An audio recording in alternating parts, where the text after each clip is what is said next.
This is Chef Casey Thompson, and you're listening to the Coarse Grind Podcast with Sean Rosler.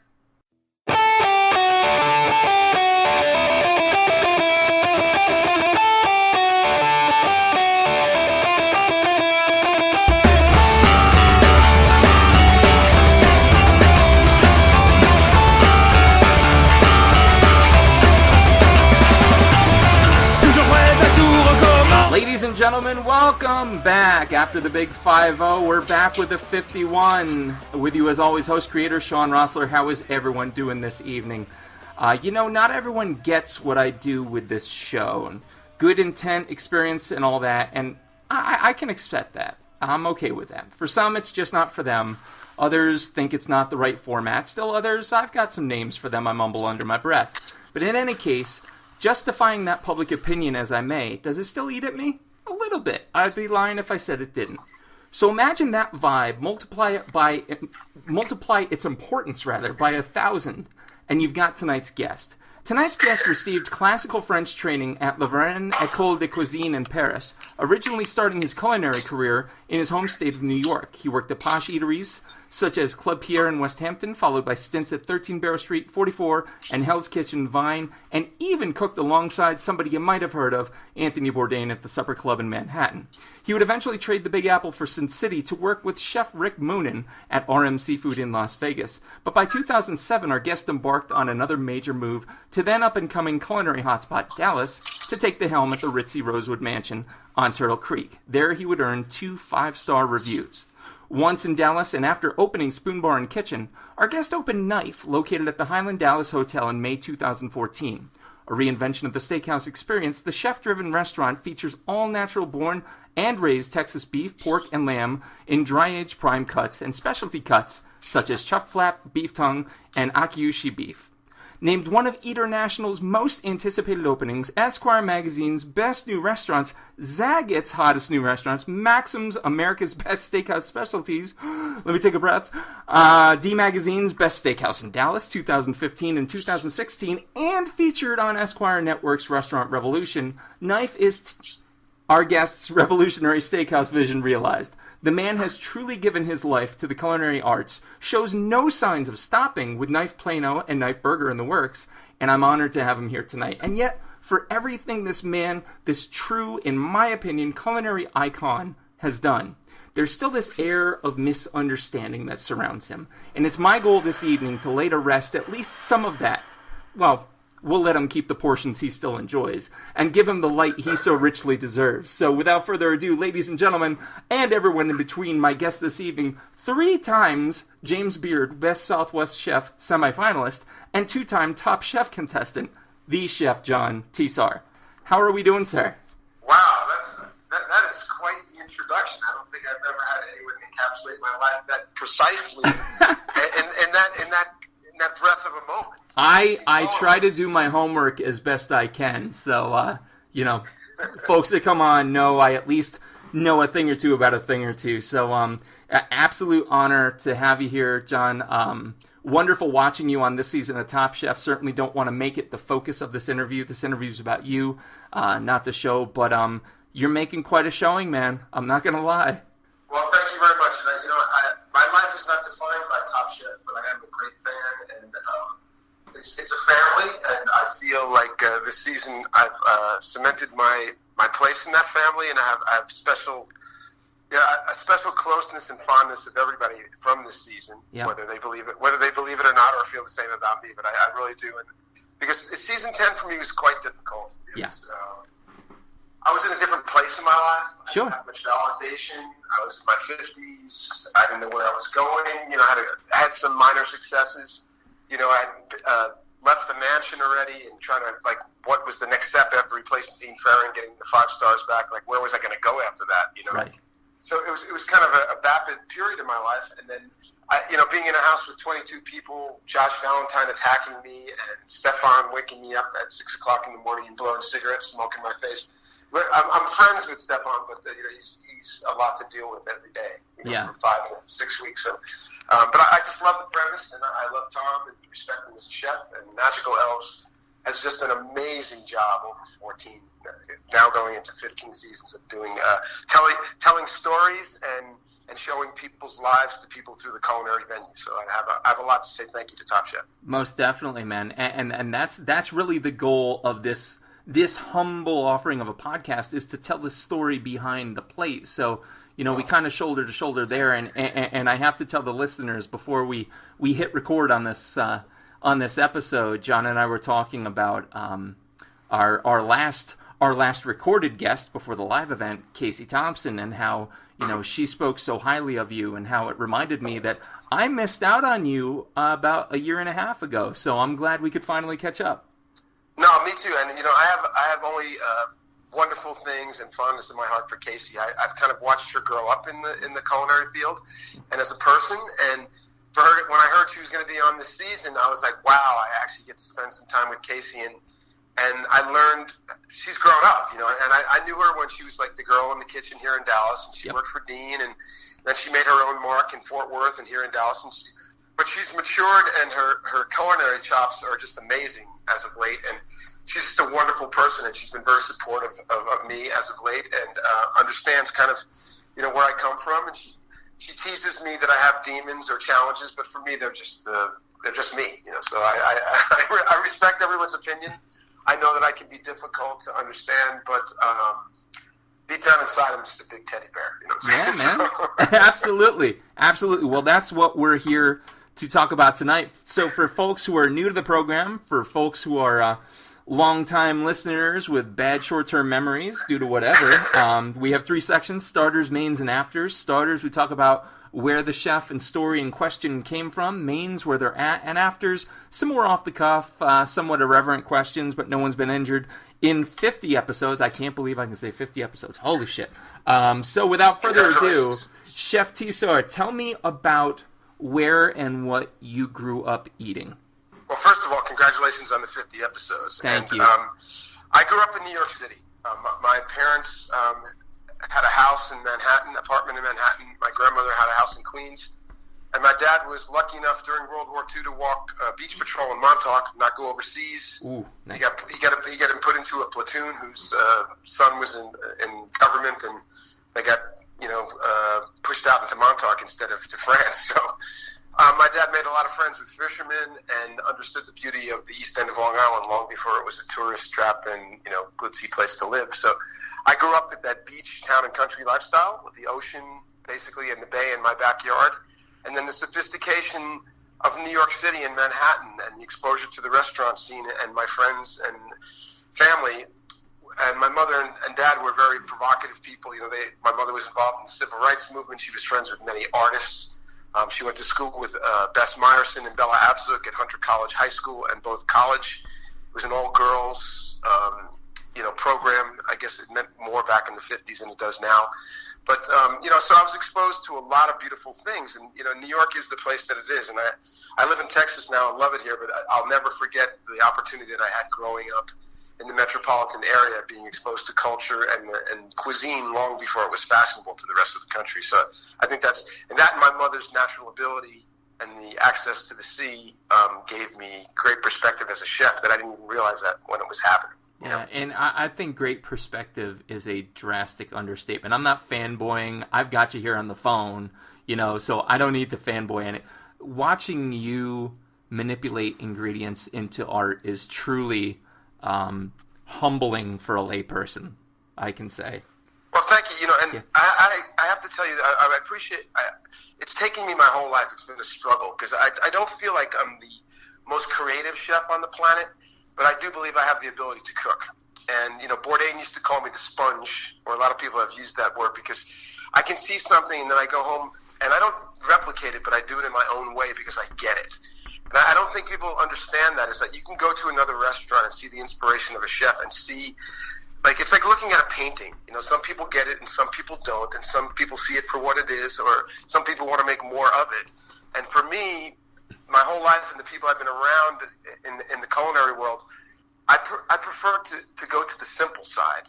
Those who could take, like Eric Ripert is really, to me, the most amazing chef in the world, because he could take a piece of fish, a pinch of salt and some olive oil, and show you something that you've never seen before. And to me, that's the essence of the chef that I've tried to be my life, and probably in the last 10 years more so. Yeah, absolutely. So in that wonderfully rich metropolitan upbringing, like what was it you ate? First of all, as a kid, were you a picky eater? I have to know. I was. I was an athlete as a kid, and I've always been kind of health conscious. I would only eat lamb chops and steak as a child. I loved French fries and salad and fruit. I mean, I'm basically a very simpleton. I ate pizza. Pizza was my indulgence, and my dad was a banker and had great clients, so he had an expense account. We would eat ethnic food, and that's another thing my dad exposed me to. Is we ate in Chinese restaurants, we ate in Japanese restaurants. We ate in German restaurants. We ate in Czech restaurants on the Upper East Side of New York, and Italian restaurants. I mean, that's basically, I fell in love with the romance of the restaurant business. I grew up in the Hamptons with that town and country lifestyle. We spent every weekend and every summer in the Hamptons, and I was a skateboarder and a surfer. And I went to work at this place called Magic's Pub, and there was every soap opera star and anchorman and writer in the front room. It was when the Hamptons were truly an artist colony, and it was this red and white and blue and white checkered tablecloth restaurant that served steak and hamburgers. And I think the fanciest thing we made, we dropped pre-made stuffed shrimp in a deep fryer and made Chateaubriand for people. But it was the coolest place on the earth. And in the back room, the B-52s and David Byrne would play in a small bar venue. And there were girls and beer and marijuana was back there too, so it wasn't a bad place to hang out. No, hell no, not at all. That's awesome. I lived through the disco era in the Hamptons too. So it's just a rare time that can't be recreated. Just like I'm sure some people say that about this time as well. But the 70s and the 80s really gave me that rich development and that love for life and understanding and passion, which also helps me in my culinary career. But that exposure to the food back then and the romance of the restaurant business is why I'm still doing this now almost 40 years later. Yeah, I don't know. I'm going to jump in and call bullshit on anybody saying that you can't recreate today. Everything today is about recreating. There was a time, and it's funny what, you mentioned a Chinese restaurant and the ethnicity behind it, but you're in that metropolitan area, whereas, me coming up in a very small town named Honesdale, it's like, oh, well, there's a Chinese restaurant, but it ain't a Chinese restaurant. Only later in life would I actually go into the city and see what a real Chinese restaurant was about. So, I mean, that's and I think the very point you make is brilliant, because what's happening is that we're experiencing the dumbing down of everything. Oh, my God, you're not kidding. Because without the history, and I'm not a millennial hater, I swear to you on that, and I've said this a couple of times on the season, of Top Chef, that I don't want to be the old man screaming, "Get off my lawn!" Because when I grew up, I hated that guy. I had a neighbor, and we would play softball in the backyard, and we would hit the ball in his yard, and he didn't talk to us. He would keep the ball, and he had a little dog, and it was just terrible. And so, when I heard that expression later on in life, I always think of my neighbor taking our ball, and I just never wanted to be that guy. I want to be the guy that says, "Hey, come on, let me play with you." So it's life truly is experiential in that regard. But you can't erase history. And you can't create a whole system of restaurants based on trust funds and blind investment that don't make any money, that create brands and fame and serve soulless food, and then have everybody in the business get behind it and promote it. And this is why I have such tremendous respect for Tom Colecchio and a couple other chefs, because he doesn't insult it, but he won't tolerate it. And even on Top Chef in a venue, you think he'd pander to it, he doesn't. And I respect him for that, because I think it's a dangerous. I think any part of life, it's dangerous when you try to erase the past to create your own future, because the future is totally based on the past. I mean, it's the foundation. Absolutely. And even to sidebar a bit, honestly, John, 3 years ago when I made this show, that was part of the backbone of it, because I felt people were basically consuming, digesting, processing, and done. Like, there was no appreciation for the story behind the plate. There's a narrative behind every ingredient. And so I wanted to evoke that from folks. And, this is 51. I've had a hell of a time doing it. And I think people have learned things. People have come up to me and said, I never knew that fill in the blank. And so that's kind of like my community service for the culinary arts, like the arts that they are. I agree with you wholeheartedly. So many, I'm not going to say that word. So many people come out of, say, the CIA today and expect to have their Food Network show right off the bat. That's, television is a blessing and a curse in that regard. But before I touch on television, I want to go back to just the fact that, everybody has their own path in life, and every chef is going to have their own way about being them. Replication only leads to stagnation and mediocrity. Yes. And like Phil, I'll use I hate to use Top Chef as a reference, but Philip is a prime example from the California season. I guess that's season 13. And I don't have any disrespect or hate for or like anything personal with Philip. I've never met him, but just watching the mentality of thinking that you could make up anything, and just by attitude and making it cool, that it's going to have content or be worth paying money for on a plate in a restaurant, to me is absurd. Yeah. Because I can't create anything like that. Even if I'm doing a fusion dish, I'll go to a Japanese guy and ask him, what is the cultural? There has to be a cultural and a historic responsibility to it. That's what fine dining is. And whether we're going to make it fast casual or, we're going to dumb all these concepts down or give them different names, at the root of it all comes back from fine dining, because what chefs are doing is elevating fried chicken and elevating hamburgers and elevating meatloaf and, and being weird with stuff we're already used to. And we're just trying to make it look different in order to make it look interesting. And to me, that's always been the Emperor's New Clothes phenomenon. Now within that, there's a lot of talent. I mean, I've seen a lot of commercial artists or really artistic people who don't know how to make money in the arts because it's very complicated, put their soul, heart and soul into the culinary world. And it's changed. It's really moved things. It's shifted fine dining to a side where the plate has to look. It's almost like the early '80s when they had Nouvelle Cuisine, in the sense that it had to go up. Now it has to go negative. It's like, so I've seen all of these trends in the restaurant business, but at the end of the day, if it doesn't taste good and if it doesn't make sense and if it doesn't relate back to culinary history, you're really, I don't know what to say at that point. I mean, it's hit or miss, and I don't want to go to a restaurant that's hit or miss. Right. Everything's expensive. We all work hard for our money, and as a restaurateur and a chef, we have a responsibility to vet our menus and really appeal to a clientele and cook for them, not cook for ourselves. And I think that's part of the maturation process as a chef, is that when you're young as a chef, you kind of cook for yourself because you're in that validation period of your life and you need some, that confidence. So you try to blow your own mind and your friends' minds and do all kinds of avant-garde or interesting or, just be an intellectual that way. But I think the public really defines who you are as a chef and a restaurateur because they're your patrons. So I don't know if that makes sense to everybody, but that's just the way I think. Yeah, no, absolutely, for sure. And then we almost kind of bleed over into the Yelp curse. Blessing and curse, depending on which side of the fence you're on. I really enjoy. I enjoy the random, crazy. Anybody can be the food critic, because I learn more from those comments than I do from anything in major publications, because I believe that in almost every major publication, someone has an agenda, and whether that agenda is to make themselves notable or a great writer or become a luminary in the business, or on the other end of it, you're a chef who, the critic just gets you or likes you and makes you and anoints you a star. And then, how many restaurants don't get reviewed? How many great chefs don't win James Beard Awards? This business is very complicated that way, and that's what television and the media has done to it, and it's really glorified it and made it a wonderful profession. Don't get me wrong, but there are no checks and balances within the system as to what's real and what isn't. It's kind of what's going on in the political system right now in this country. It's like, I don't want to go on are not kidding. Tangent. Yeah, but, it's systemic. It's systemic. It's like we can only create so much hype without delivering before everybody's kind of stupid, I think, right. or dumbed down, no. So to speak. Yeah, that dumbing down is it. Like, it's so simple to just, hate an ingredient because you've either grown to hate it or have just been taught to hate it.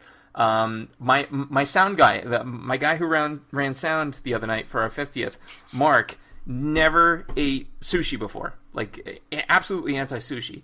And I said, would you trust me for just a moment? And he, trusted, put a toe in, huge fan. Seafood of any kind now, he's on board with. But it takes making that leap. It takes getting away from the dumbed down fast food conveyor belt society and enveloping it. It's an obligation, I believe, as a chef in this day and age. First of all, it's so competitive and it costs so much money and food is so expensive. And we waste as a society. We waste so much. So, and there's nothing I can do about it. I mean, I have a lot of friends that are very active in trying to save the planet one fish at a time. And, I love that, but I just think it's out of control and there's nothing I can really do about it. But I do care. I care about that, and then we need to have a mentality that to know where food comes from, and how to respect it. And a restaurateur has the responsibility to guide the guests through that. I mean, I think that's part of the modern dining experience, is that you have to walk the guests through the experience. Like you said, you're introducing seafood to someone who's never had it before. You have to make sure you're giving them the most pristine, most beautiful pieces. You almost want to take that guy to Giro the first time. Yes. He doesn't, but then he'll never be able to. Never be able to do it again. Yep. He'll never be able to do it again. So, no, exactly. Maybe you take him to Whole Foods and get him sushi out of the case first, so it's more accessible that way, So. No, absolutely. And, a moment where I realized that was extremely true. I think it was my wife's 23rd birthday. We took a town car down to Philly to Chestnut Street to Morimoto, and chef happened to be there that night only.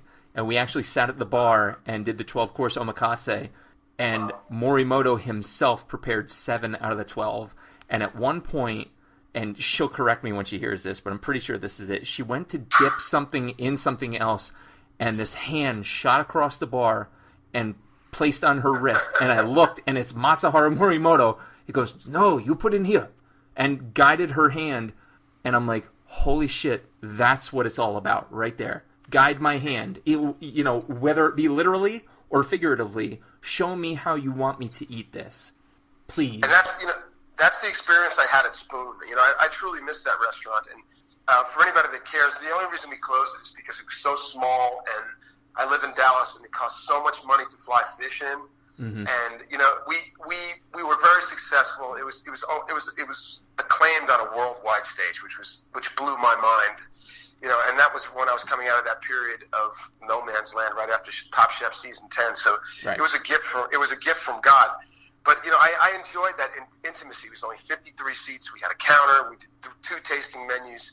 We had an a la carte menu, and I could walk through the dining room and walk everybody through the ocean in Dallas that had never seen it before, and give them gooey duck and sea urchin that was literally out of the water yesterday. So, I totally understand that, and that's a privilege for a chef, instead of having a job where you have to feed 500 people every night to make enough money to feed your family and become notable. That's a horror story at that point. Yeah, no, for sure. And just overall, for me, and what I would encourage listeners to do is, if you go to a restaurant and you're not sure, ask the wait staff, and if they're not sure, ask the chef. Like, I don't think that's out of the question. I would rather a diner be sure of their choice than not. We're in the hospitality business, and we're there to serve the guest, and that's just the bottom line. And it's not as cliche as the guest is always right. Right. I don't believe the guest always is right, but it is hospitality first and foremost. So even if you have someone in your home that you don't particularly like or agree with, you still have the obligation of being hospitable to them. And on the converse side of it is that the guest should just always ask whatever they want and experience what they want, because that's what true hospitality is. And that's part of what we do at Knife, and I've learned that over all these years. I had this reputation for being a temperamental chef, but never with a guest, only with people that I worked with in the kitchen. And that was just my insecurity and sometimes immaturity, not knowing how to convey a message to somebody the proper way, because I was raised in a different time. Yeah, no, for sure. And I can say, as a viewer, as that public, as that TV, image, I saw literally a polar, opposite, almost, not polar opposite. Let's be fair, in the 2 appearances. It's a kinder, gentler Tesar, for sure. Well, just more understanding. Yeah, definitely. And more validated. in season 10, I was in no man's land, Right. And I didn't think, think about all my friends growing up. My restaurant was a block away from Marriott Italians, and we used to drink wine every night together. I still know Bobby Flay after 35 years and run into him. We did an event together the other night for Bank of America, just randomly, And we're not close friends, but we know each other for 35 years. And, Bourdain and I came out of formerly Joe's when I had nothing, and I was basically on, living in my friend's apartment down the street after a long run in the Hamptons. And, we'd tell stories all night long and joke around. And so I know all of these famous New York City chefs who are now icons, basically, on television, and I was like, does anybody know that John Tesar is alive out there? So I show up on season 10, and I have CJ and Josh Valentine, and that whole thing started. And I have not, CJ and I have become what I think great acquaintances or good Top Chef friends. I have much respect for his maturity as a chef. And Josh, I wish nothing but success to him. We've just kind of lost touch over the years. But, it's a game on TV. And it really started in the stew room off camera when he insulted Bobby Flay, and I defended him. And Josh told me, he just screamed, just shut the F up, Yeah. And I was just like, okay. And I had no idea that he was going to come back to Dallas and be the pastry chef of FT33 at the time. There's all this gamesmanship involved in it that I just was like, and as an older chef, I was naive. I hadn't cooked for a few months. I went on season 10. And I just thought it was going to be kind of easier than it was. And I wasn't ready for the personalities. Right. So the fact that they brought us back this season as veterans, I was like, I pity these poor rookies because it's psychological. Forget about it. I think you could put Alain Ducasse on there for a season, and I'd have the psychological edge over him in a few challenges just because of the way it all goes down. Bravo, do you hear that? Do you hear that? John Tesar is calling out Alain Ducasse right now. No. It was a bad analogy, but you get my point. Beautiful, man. So getting back, obviously this is where you landed, but when you were growing up, you no clue that you would be the success that you are, and you absolutely are, like killer. Growing up, who was your greatest culinary draw from? Who made you realize food was, important? There were 3 serious mentors in my life, actually 4 probably. Okay. And one vicariously, and then I'm going to name drop some more tonight. So number 1, my mother, my grandmother and my great aunt were just incredible chefs. They were Eastern European women, and they made apple pie and potato dumplings, and they cooked venison and made dill pickles, and all of these things that are kind of cool now. My grandmother made it 50 years ago. So when I go to all these artisanal places, I'm just going man, I should have paid a little bit more attention to what Grandma was doing a long time ago. So I get a little laugh at that, and then so my mother during World War II, when my dad stayed back, she got in with this sewing club, which was a group of women. And they were all Italian, and my mother became a fantastic Northern Italian cook.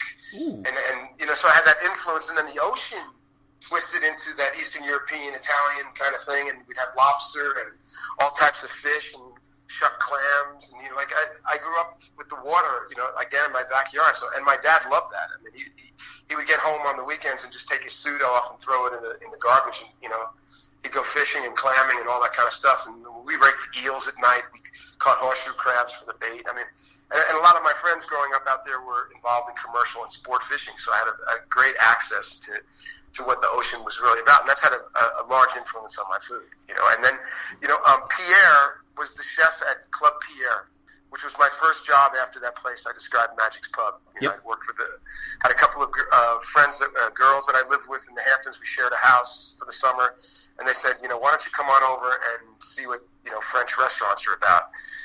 So I started out in Garde Manger, and then 2 summers later I was the chef de cuisine, and then 7 years later I bought Club Pierre, and it became Hampton Square. I owned it until 1989, sold it, and then moved to New York and opened up 13 Barrow Street. So that was my path. And in between that, I kind of went broke, and those were the Bourdain years and all that other stuff. And last but not least, so Pierre was this incredible chef that had come from the south of France. Francine Farkas, whose husband His husband was Alexander Farkas, who owned Alexander's in New York City. Yep. They very wealthy, but they brought these two gentlemen from the south of France. One was Pierre, one was Alain. I'm still in touch with Alain, and Pierre passed away a couple of years ago. But he was a true mentor, and he introduced me to French cuisine and to French chefs and the classic cooking of France. So if you put it together, now I have my grandmother from Eastern Europe. I have my mother doing the Italian thing. I have the ocean in my backyard, and then I have two French guys. One's a pastry chef, and one's a master chef, and who's hiring people from France to come and work in America in the 70s and the early 80s. And I'm just watching this and learning everything, vicariously by being there. And it was the greatest education and the greatest opportunity. I wouldn't be where I am today with any of that. And at the same time, Ina Garten was in West Hampton Beach opening up Barefoot Contessa with all my friends, Martine and, a girl named Kathy Skopinich and T.R. Pescott, who you see on her show a number of times, yes, was a food runner for me, and it goes. There's a whole family tree. There's this entire Mac family whose daughter Nancy is now married to Chad Smith with Chili Peppers, and we go to see Chili Peppers show. It's just the Hamptons again was the second chapter of. It was really the first chapter of my restaurant career. Like becoming a chef in a French restaurant and then owning it, buying it, and then going on to New York City, and then struggling, for a few years of my career, but then finding myself again. Right on. Yeah. Just in case listeners are keeping count, I have no toes that are not broken at this point. There have been so many names dropped, my toes are officially broken. I am humbled as shit to be in this chair right now. Wow. The Barefoot Contessa drop, John, honest to God, my wife is going to be out of her mind. She's going to be like, he knows Barefoot Contessa? Oh, my God. I know, it's crazy. When I tell you, true story, I'm lucky enough to know Nancy Mack, who's married to Chad Smith, and I went to a couple of Chili Pepper shows. And, I'm around all of these wives and press people of rock stars, and we're telling stories about T.R. Pescott and Ina Garten, and they're just like, oh, my God. These are people that hang out with, every... I think one lady was, Sting's publicist, and she represents Pearl Jam and all these other people. And I'm just going, holy mackerel, what a job. And then I bring up the Barefoot Contessa and Ina Garten, and they all just, stopped in their steps and said, Ina Garten? Exactly. Exactly. So, oh, my God. Holy shit. So you've got your chorus of influences, which I think is amazing, and it just gives Bourdain more credit for the sponge. I mean, because clearly, everything you saw that you loved, you absorbed and took with you. When was the moment, if you can drop a pin in it, where you realized food was what you wanted to give your blood, heart, soul, brain to? Was there a moment? Was there a light bulb? I think it went in phases, to be honest with you. It wasn't really a light bulb moment. And I think I was more addicted to the attention of it early on. Those stories I told of the glamorization. I used to make Bloody Mary mix and tuna fish sandwiches for Jimmy Breslin and George Plimpton. And I would sit at this little 6-seat Irish pub bar and listen to them and a cast of characters tell stories. Yeah. And then I would go home and watch PBS and see who they really were, Yep. And I would just be like, holy mackerel, and I just processed that, and it was just the glamour, and I just thought the restaurant was the coolest place to hang out, sitting at a bar, having a couple of drinks, relaxing, and listening to people have intellectual conversations, people who are actually shaping the world and reporting the world, and this was a gift. It was just I couldn't recreate this, and I guess I owe it to my parents and just the people around me in West Hampton in the early 70s and 80s that just gave me that, a large part of history, and it's carried over to restaurants have just become such a center of social, interaction in society, and I just carried that over 4 generations, coming out of the New York restaurant scene, and that was a magical time. I mean, it really was a magical time. I don't think there is a better place in this world to just be and exist than a restaurant after all the other tables have cleared and you're friends with the owner. We have a place here in Bloomsburg, Seasons on Main. It's a beautiful little 12-top, cozy, intimate, and we're dear friends with the owner chef, Gary Vatican, and we hang around, and he always comes out, and he'll just whisper real quickly, "Table's yours for the night." And after everybody else is cleared out, he comes out with a bottle of whatever magic he has, and we just sit there and while away 2-3 hours. And that's heaven right there. I don't know about you, John, but that's where I want to die, I think. I'm not sure, but I have moments that come and go in the restaurant business, and that's definitely, a great place, because there are times when you burn out, you just want to leave, you know what I mean? So I totally understand what you're saying, and I have done that countless times. Like, there's nothing like sitting in your own restaurant, and it often happens when you open them, because openings are very, very, very scary, and Sure. there's not a restaurant on the planet that can prepare for opening night. I've been to some of the greatest, soft openings in the world, and you can't do a kitchen in one night, no matter how much you rehearse or how much you practice or how many times you've worked together. I find that to be the most interesting part of opening a brand new restaurant. Is opening nights, you just know it's going to suck, but that's why you only invite people that you know are going to support you and love you, because you know it's going to suck that bad.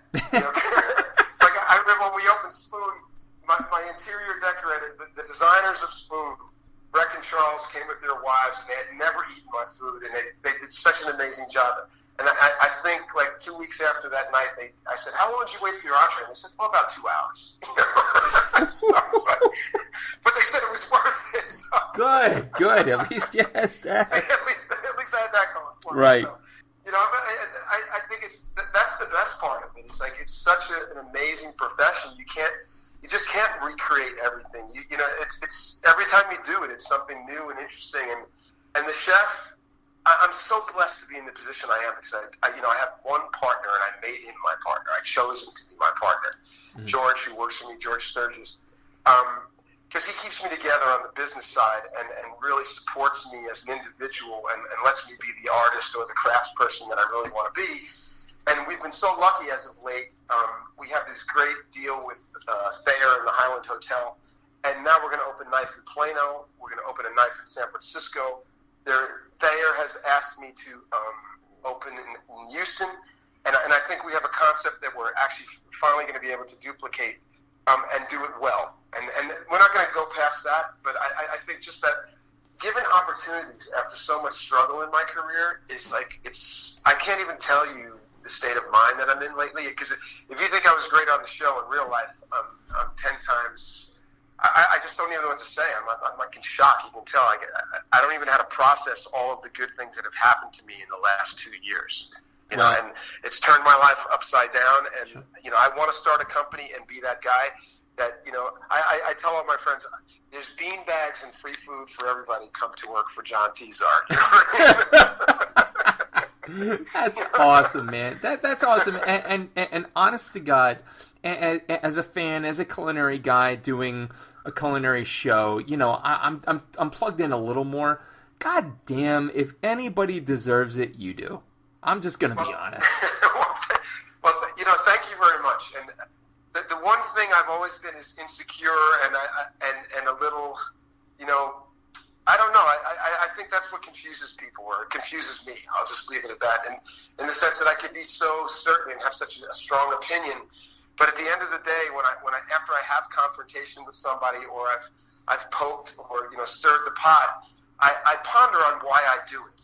Yeah. And I think after all these years, I've realized that you don't need to do it all the time. You know what I mean? I save it for the moments that are more meaningful, Sure. And I think that kind of restraint has paid off. I don't know if that's valuable to anybody else, but it's been a good lesson. It's extremely valuable, and I think Chef John Tesar and host Sean Rossler need to hang out in real life, because we've got more in common than I ever realized. Anytime. Yeah, man. So let's talk about the present day. We've done a lot of digging into the past, and it's a beautiful, beautiful story. Here you are, just slaying life with knife. Moving, I rhymed that. I didn't even plan on that. Moving forward, looking forward into great opportunities with Plano and Burger.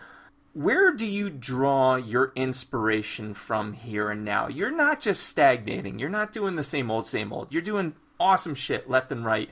Where do you pull that from, John? I look at what the public is. It's a multi-pronged process in the sense that I look what the public is consuming, but then I'm also looking at whether that trend or that consumption is going to last. And I think some of the experience that I've gained over the years gives me some insight into that. And I've always had a little bit of street, smarts growing up in New York around, in restaurants around all those mobsters and crazy people in the restaurant business in the 70s and the 80s. You get to read people very well. And I've experienced a lot of trends. So I think that's an important thing, is to see what's really going to play out over a long period of time without becoming cliche about it. And then you have to kind of find something that's yours and that you own, that you can actually kind of like explain why you're doing it. Because I think people that come to restaurants and restaurants that are successful have a continuing story. So the inspiration comes from my life experience. It comes from watching other restaurateurs succeed, and not in specific one-offs or one project that they're doing, just over the course of a lifetime. I know by now everybody's read Danny Meyer's book, but just the integrity and the financial support and the structure and sharing. Like Steve Hansen, Danny Meyer. If you go back to Artie Cutler, who owned Doc's and Carmine's, I mean, these guys computerized the restaurant business. They made managers and chefs partners. In some instances, they made servers partners. And as I build this company and been lucky to be put in this place where I can now have multiple locations and employ young chefs and inspire them and mentor them and work with people and increase, hopefully, make a quality of life for people, given all of my hard work and the breaks that I've been given in my life. I want to be that kind of guy, and I've learned that from these people and the people who have taken care of me in the restaurant business over the course of my life. I've worked for some really amazing people. I've worked with some unscrupulous people, but you know what? They taught me great lessons in business. So there hasn't been one bad moment. And most of the bad things I've done to myself, and those are the times where you have to just kind of sit down and dust yourself off and get back up, and then you realize that everybody's kind of equal. Everybody has their baggage, everybody has their thing, and the less judgmental and the less critical you can be, if anything, you want to turn that on yourself so you can just be a better person. So that's where my inspiration comes from. I guess I'm going through this like kind of transition in life, or maybe I'm growing up, some people would say. Well, that's just it, man. And honestly, just being a viewer, but having the honor of hanging out with you via conference call tonight, like I would have never thought, just even watching you, that like I would share elements of like crosses to bear, but like wow, I can be kind of a rough around the edges dick and not realize it at times. And I do the same thing. I do the step back and I go, wait a minute. Oh, wow, I was. Why did I do that? Oh, and it all stems from that insecurity that you spoke of before. So, no, I would imagine, if I had to, that there are more people listening right now who are going, yeah, me too, than not, for sure. Well, I can tell you one thing. If people are going to label me a dick or call me a dick, and that's their perception of me, I can tell you one thing. Then I have a universal answer to you, is that everybody else that's a dick and has issues, it stems from insecurity. Yeah. And it's human nature, and I think it's high time we've kind of reached not an all-time low, but we're at a cyclical low in our society, and I think the one thing we could all do to make it better is just take a little look at ourselves, how we can communicate better, understand other people's differences. Yeah. And then just try to let them be and kind of go about and live our own lives and make it, better for ourselves. I think when you worry about somebody else's life or you're judging somebody else, it's cliche, but it's all about you. I mean, it's, yep. And I've had to go through this, and I've been the most, I still have insecurity, great, but it's my motivator as a craftsperson. Yep. So at this point, and I hear that universally. I watch a lot of, public television, and I love listening to Charlie Rose. And there's a common theme among creative people, is they're always going to have a level of insecurity, and the key to it is to turn it into motivation. You're never going to get rid of who you are, and like we were talking about human traits, we're human beings. We're gonna have these these foibles, and we're going to have these, trials and tribulations in life, but they make you a better person, or hopefully you learn from them at the very least, and it enriches your life. I mean, I was watching something with, I forget the guy that created All in the Family, Norman Lear. Norman Lear, yep. Yes. Yeah, it was a PBS special about ancestry and lineage, and he was just saying, that he created characters that just wanted to make you laugh, but they came from his history, and who he was, you know what I mean? So I just... No, it's so easy. It's so easy to forget the "yeah, me too" factor. My dad, brilliant man, always reminded me anytime shit went south, he'd say, "Son, you ain't the first. You're not going to be the last." And you know what? And the guy next to you judging you probably could even be even worse, because that's why he just wants to look at your life instead of his. You know what Exactly. I mean? So, and you have to be able to size that up, and also be able to have a quality of life. I mean, you can't go around like looking through people. You have to surround yourself with people and have friends and have family. And I've learned that too in the restaurant business. You spend a lot of time on the road. You spend a lot of time in your kitchen and your restaurant, and not around your family and your friends. And at a certain part of life, you have to reconnect with them after you've been, cooking your life away. And you can see it in the history of chefs in general in relationships. And restaurateurs. It's just not a healthy lifestyle to a certain point. No. I mean, it looks glamorous, but it can wear on a person. Yeah. And then you have to be able to reinvent yourself and revitalize yourself and step away from it and not fall into the pitfalls. And a lot of chefs have. You can see it over the years. Yeah. But I'd say, John, in all honesty, you've picked a hell of a time to come around and realize all this, and to just spur forward even harder than you have. God takes care of fools and babies, my mother used to tell me, and I'm covered under both. I was going to say, I got both covered too. Yes, sir. Yes, sir. Oh my God, man. This is, you know what? Actually, I had the chance to interview Neil Fraser for an episode. And he gave me a mantra from his therapist that said, it's not if you're going to be disappointed, it's when you're going to be disappointed. Now, yeah, I mean, that's dealing with disappointment and failure is probably the most valuable lesson you could. It's a gift, and I hate to say this. I don't wish adversity or bad times on anyone, but I would tell you that I wouldn't be half the person if I didn't know what nothing was. You know, something is not anything unless you've had nothing. You don't know what success is until you've failed. It's the yin yang concept. You can't. I don't know. You can't experience the good without the bad. I've said, whether it be to my kids, my wife, my employer, whoever, like, if not for X, I wouldn't know Y. And that's all life is. But in this fast-paced electronic world, this is what's happening. The internet is a blessing and a curse because things come at us so quickly. Information, just everything comes at you so quickly. I mean, you can go on the internet and learn how to make anything. Right. Like, I used to have to learn, I had to wait till a French chef came across my life to learn how to make béarnaise sauce the right way. But you can go on YouTube now and learn how to make a sphere out of, an ostrich egg or something. Like, it's just all there. It's like crazy stuff is there. And it's amazing. And I think that has an effect on the way we process everything.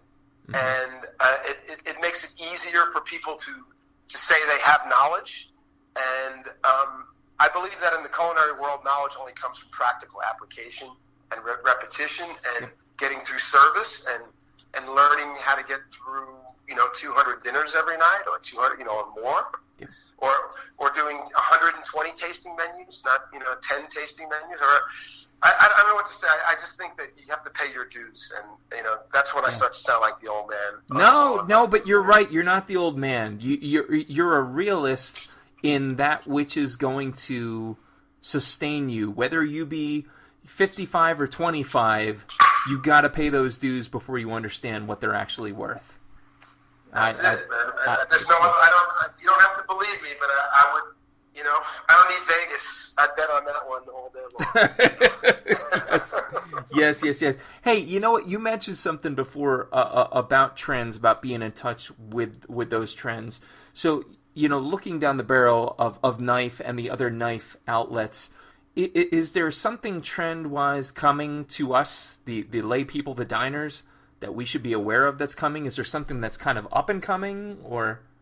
I think we're in for a major correction. You know, if I was like a Wall Street analyst, I would just say in general, this has occurred before, but you have an oversaturation of restaurants and concepts in most cities. Right. You know, and it worries me, even like replicating knife. You know, I mean, so I worry about that. But I think that's what's going to happen is a bubble that's going to burst. You're going to have some pullback in the restaurant business, but that's a good thing because that refocuses everybody again and makes it more practical. You know, and because how many pizza places or pizza concepts can be open in a 5 square mile radius? You know, and then you're dealing with cities like New York and San Francisco where you can't even afford to open restaurants anymore because the rents and the payroll are astronomical, and they'll put you right out of business. You know, make a good business deal. You know, there's that part of the restaurant business, but I think in these pullbacks you see a concentration of quality, and I think there's a lot of quality out there, but there's also a lot of mediocrity out there. So I'd like to trim the weeds a little bit. You know, it's not my job to do that. Too many Applebee's, not enough French laundry. So to speak. Yes, so to speak, indeed. But there are, I don't want to say this because I was just going to say, because my friends own a lot of these restaurants, but I was going to say, please don't anybody else open up a fried chicken restaurant, please. I love you all, and the guys that are doing it, they're doing it well. So shout out to Sam Talbert out there. Pretty Southern. I had lunch there when I was in New York last week. It's awesome. So if you get a chance to go to Brooklyn, you should check out Sam's restaurant. It's the real deal. And my friend Billy Durney at Hometown Barbecue in Red Hook, he's opening up a fried chicken restaurant, and I know that he worked 2 years just developing the recipe. And so it's comments like that get me in trouble. But it's also, someone needs to say it at a certain point, because how many more chefs can open up a fried chicken restaurant? Exactly. You know what I mean? Count them. Count them off the top. Anybody out there in the audience, just on both, you can go on both hands and 2 feet of a notable chef that's opened up a fried chicken restaurant or focused his last year on fried chicken. Right. Now, as an industry, I understand the economics of it. I understand the soulfulness of it. I love fried chicken, but my next door neighbor had a housekeeper that made better fried chicken than I've had in any restaurant in the last 25 years. And she made it in the morning and left it out on the table all day long. You just eat it. It was there. You know what I mean? So for me, it's comfort food, and I love it, but I don't know why it's like the greatest trend since, or I'm baffled by it. I'm just, it's like if somebody said the marshmallow is the next trend, and everyone just had to make their own marshmallow. You know what I mean? I just... Yeah, no, and see, I agree 100%. And you know what, John, when I met my wife, the first time I ever saw her, she had set fire to a bagel in the dining hall at college. And since then, she has gone on to literally make what is, in my opinion, the best fried chicken ever. And again, left out in the paper bag all day, just to drain and get nice. That's it, man. Yeah, no, I hear you 100% with that, and I agree with that, and it kind of feeds into that, again, conveyor mob masses mentality that we're all too, and that's what this show is trying to set out against. So please listen, if you will. What has been, so with that trend in mind, with everything you're about to set out to do, what has been to date your greatest creation? My greatest creation? I mean, it can be an entity, it can be a dish, it can be any of that. What do you feel proudest of here and now today? My son, to be honest with you. I know that sounds corny, but it's my son. I have a 6-year-old son, and he's the center of my life, and he's changed my life, and that's my greatest creation today. And he's mini me. I mean, if you see him, it's kind of scary. The genetics is strong, and so is the behavior. And I think that's been a lot of some of the tempering of who I am, is that I see so much of myself in him. Now I understand why people perceive me a different way. It's crazy we don't live closer and hang out, because my kids, I have 3 boys. I have a 9, 7, and tomorrow he's going to be 4-year-old. Wow. And watching those kids is this mirror, like you said, that you go, wait, where'd that come from? And my wife is all too quick to remind me, That'd be you. That'd be mini you. Oh. I can't even tell you how many times Tracy tells me that. It's just, where do you think he got that from? Exactly. And then you just go like, you put your hands up and go, I don't know. I will say I don't know where the 3-year-old came out with holy shit at one point, but I know it wasn't me, so. Road rage in the car. I certainly hope not. I hope not. So career-wise, what's next for John Tesar? Now we've dropped already the knife goings on. Knife Plano, Knife Burger, and help me out. Was there a third? I'll give you the John Tesar 5-year plan, and I'll try to give you the... I love the 5-year plan. So here's the deal, is that knife is such a blessing, and I'm not just saying this. I am truly humbled by it. My relationship with 44 Farms and Heart Brand, which is that Akiushi steak that you spoke of, has created this perfect storm for us. And we've been given opportunities from Starwood and from Thayer, who we already do business with. And we're doing San Francisco, Houston, Plano knife. And then we're doing Knife Burger in several locations around Texas only. We're not going to leave the region. But in San Francisco will be our first venture outside of the state. And that's late 2018 into 2019. Knife Plano is this coming September, October, and the burger spots are just going to pop up in little places. They're small, and they're 4 burgers, 4 shakes, 4 fries, 4 beers, 4 wines. But it's the Ozerski, it's the magic, it's the history of John Tesar's hamburgers, and with the guests' response to them. So the 4 burgers that people have really pointed out in the last 5 or 6 years of my time here in Texas have been really, they've been pointed out by Texas Monthly and by local periodicals. So we're going to give those to people a la Shake Shack, if I may say that, and kind of compete in that venue, but really small, really kind of walk away, nothing fancy, and then hopefully I'm going to make the transition from chef to restaurateur, run my company and try to make this company that really has partners. I believe everybody I want to be a partner in my business. I want to have that kind of mentality that we're not just expanding for the sake of John Tesar's ego or to make money, is that we're going to make a statement. We've reinvented the steakhouse and we're going to bring it to you. If you can't come to Dallas, we're going to put it in places where we think it's necessary and it serves a purpose. And we're going to deliver the same quality and level of service and hopefully satisfaction that we've had over the last 3 years at Knife. And if I can get to the next step, it would be to go back to the east end of Long Island a few months out of the year with a doctor friend I have of mine and open a small version of Spoon somewhere in Sag Harbor or Montauk and just go back there with my son and my family and spend 3 months at the beach but cook maybe Thursday, Friday, and Saturday night and have a dream little spot. As long as we break even, we don't care because we're living the dream. You are, man. And I mean, please come back. I Long Island, I can drive to. So there's a possibility of that, but we have to get through this next 24 to 36 months, and it's not easy. You don't take anything for granted. And absolutely. Even though Knife is successful here, each one is going to take a lot of time and energy and the right selection of people. And restaurants are very complicated things. You can't take them for granted. Yeah, definitely. Well, I mean, for each of them and for each step of the way, this show is going to be here for you. So repeat interview, always open, always available. So with John Tesar's 5-year plan, a quote I never thought I'd actually say on this show, in the books, let me talk about the after section. Couple quick questions, little goofy, little funny, little serious in some cases. So here it goes. I'm standing in your kitchen, professionally or at home, you can pick. What music do I hear when John Tesar is doing the work? Oh, it's an eclectic, it's an amalgamation of what I listen to. But, I'm a big fan of the Red Hot Chili Peppers. I love Jack Johnson. I love Zeppelin. I love Hendrix.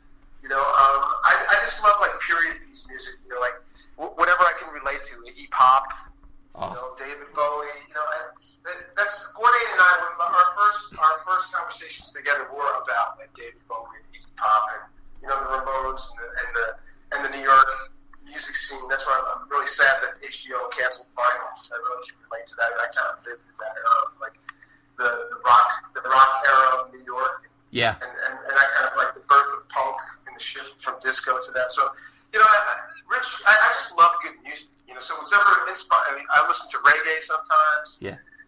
I'll listen to rap. People laugh at me because I'm an older guy. So if it's good and it's moving me, I'm listening to it. But you can see my roots are in like funk and rock and hardcore. Right on. Skateboard surfer music. Yeah, absolutely. I love it, and I don't typically spoil this on the show, but after we cut recording, I'm gonna grab your address so I can mail you a shirt. Our logo for the show is the old CBGB logo, but done CGPC for Coarse Grind Podcast. Thank you, I appreciate it. It's pretty rad. It's pretty rad. So, all right. First of all, that's awesome. Awesome collection. As soon as you brought up Iggy Pop, my brain immediately went to Bourdain. I'm like, wait a minute. I bet they talked about Iggy Pop back in the day. So. Oh my God. Tony's not too happy with me these days because I've been misquoted some things about him. It's just because people like to sensationalize because he's so famous. Yeah. I'll always have a fondness for him in my heart. He's included me in his 2 books. First Kitchen Confidentials and Medium Raw. And he's been very complimentary and very supportive. And I see him every once in a while. He's nothing but nice to me. So if I've said anything in the past that he's misconstrued, it was just because I was being flippant, I guess. So, but he does have a lot. When he did that interview with Iggy Pop, I was so freaking jealous. I wanted to. Yes. I was like, I could overlook Obama and having beers, Chinese food, or Vietnamese food with Obama. But the Miami Iggy Pop episode, I was like, mother effer. I'm not kidding you. My 20th episode, my wife and I were in Mexico, and she interviewed me for it, and that was my lead-in, the passenger. So, wow. much respect. Much respect. True story. Irving Plaza, maybe 7 or 8 years ago, Iggy Pop show. Got pulled up on stage, did a stage dive with Iggy, doing Louis the Vibe, going out. It was awesome. That's awesome, man. He was so crazy. He was going full serpent without a shirt on. He does, man. He's serpentine. That's for sure. It was monumental. It was a moment to remember. For sure. Definitely. All right. Question number 2. You're going to be stranded on a deserted island, and you can only take 3 foods or food-type items with you. What would they be and why? Well, besides water, of course. Right. I would have to say, honestly, if I was honest, it would be pizza, number 1. Love it. Caviar, number 2. And then I would trade all the third item for as much rosé champagne as I possibly could. Oh my God, yes. So I would drink the rosé champagne with my pizza and my caviar. I'm telling you, my wife, when I interviewed her for the show, she got all responsible. When she asked me, I said beef, bourbon, and beer. She's like, oh my God, you're going to get colon cancer. I'm like, what do I care? I'm on an island. I'm not going to live long anyway. It's one of those hypothetical questions you hate to answer, but you have to. Exactly. And then you get defined by them. It's like a psychological exam. Yep, for sure. Because you know literally everybody there is to know, I'm going to ask, do you know Melanie Denea? I do not. Oh my God, I love this. Okay, so she did 2 coffee table books, My Last Supper and The Next Course. Oh, I know who she is, yeah. Okay. I don't know her, but I know who she is, yes. All right, so I based the format of the show off of that, and one of the questions I had to ask of everybody is apparently, according to everybody I've interviewed, a late-night game, Last Supper, what would it be and why? Ooh, this is almost like the same, we're going to get repetitive, but I think the Last Supper, I always think this like a flip answer because, you're like in a 10-question interview or something like that. But I think my Last Supper would have to be at the burn pit, that I would request that Eric cook it himself. Not that he would respond to that, but I think he would if it was your Last Supper, John. And then Aldo would have to be choosing the wines because to this day, anywhere I've been to so many restaurants in the world, but Mugaritz is a close second. Okay. In the feeling of warmth and hospitality and professionalism and service to the guest. But the inspiration of food and the delivery and the execution of the food over a long period of time consistently and inspirationally, and stuff that I could never think of myself that blows me away is that restaurant. So if I knew I was going to die tomorrow, I would jump on an airplane and go to an event and then die out in the street. Brilliant. And the last question. I jump in front of a New York City cat. That would be symbolic. I don't want to say I'd pay to see that, but I think you understand where I'm coming from there. If I know I was going to die. Yeah, if it was coming, let it be on your terms. Yes. And sadly, the last question, the simplest and yet the most complex. What is food to Chef John Tesar in one word? Blessing. Love it. It's been such a word that you've referenced periodically throughout. It seems to me like every turn of the page to you, at least in some way, has been a blessing. Listen, strap yourselves in, people, because I'm going to tell you one thing. Miracles occur. Miracles are coming. I love it. I've had nothing in my life. It's stripped of everything. I've done it to myself and been able to rebuild my life several times. So, and I still have friends and family around me, and I'm standing in my apartment in Dallas, and I have an enriched life, and I have friends, and you're interested in what I have to say, hopefully, or not. But I can tell you that miracles occur, and the only thing you can do is just say thank you, and when they do, it's a blessing. And it humbles you, it changes your life, and at certain points in your life when you've been given stuff, it's time to give back, or at least try to do the best you can to give back. And that might even be just like growing up and changing and starting to notice things differently. It's got to start somewhere, right? Yep. And in this humble fan's opinion, it certainly has, and you're practically the phoenix of Top Chef, in my opinion. Oh, thank you very much. I really, it's a special group of people, and they're awesome. And I appreciate everyone. We're up in the ratings this year, so that means a lot to me, because that people are finding it interesting after 14 seasons, and it's not just Podma. It's people like Brooke and Sheldon, and even Emily, that are making it interesting and showing, taking the guts to show you their hearts and soul, and why we all go on Top Chef, and what our stories are, and we just want to be understood. And get people to know us. So it's a good thing. Right there with you, man. Right there with you. John, thank you so very much for your time this evening. I know you're a busy man. Let me plug knifedallas.com, 5680 North Central Expressway, Dallas, Texas, 75206, 214-443-9339 for reservations. You are at Chef John Tesar on both Twitter and Instagram. That's correct. And I would be amiss to say that I have a book coming out this spring. Oh. Actually, late April, early May, published by Macmillan Flatiron. Will Schwiebe is our publisher. Excellent. Jordan McKay wrote this book with me, and it's Knife Texas Steakhouse Meals at Home.